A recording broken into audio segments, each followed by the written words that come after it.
Бұл белгілерді елемеуге болмайды.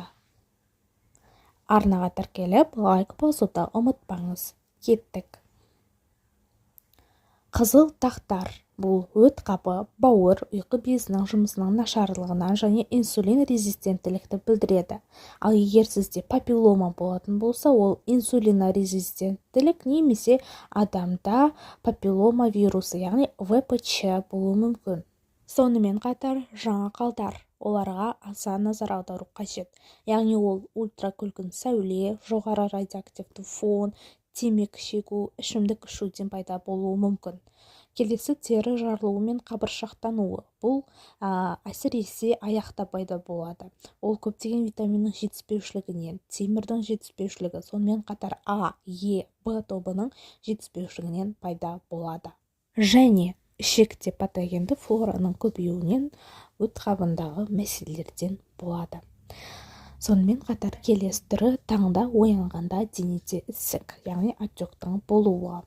Бұл қалқанша безі функциясы төмендегенде инсулин резистенттік әсерінен, бүйрек үсті безі гормоны, яғни альдостерон деңгейінің жоғарылауынан, егер көздің асты ісіп тұрса, бүйрек жағдайын тексеру қажет және де ағзада сусыздану болуы мүмкін.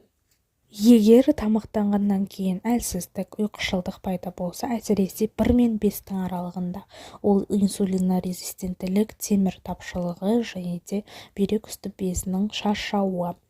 Ауыздан жағымсыз иістің шығуы асқазан сөлінің қышқылтығының төмендігінен, тістің кариесінен немесе ауыз қуысы микрофлорасының тепе-теңдігі бұзылған жағдайда болады.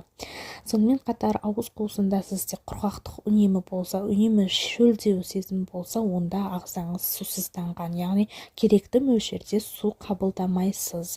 Бұл бізде инсулинорезистенттілікке және асқазан сөлінің дұрыс бөлінбеуіне алып келеді.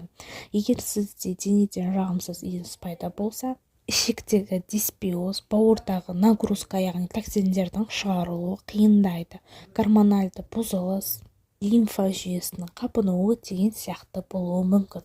Сіз арнаға тіркелуді, лайк басуды ұмытпаңыз. Келесіде тағы видеолар шығады. Бөлісіңіз.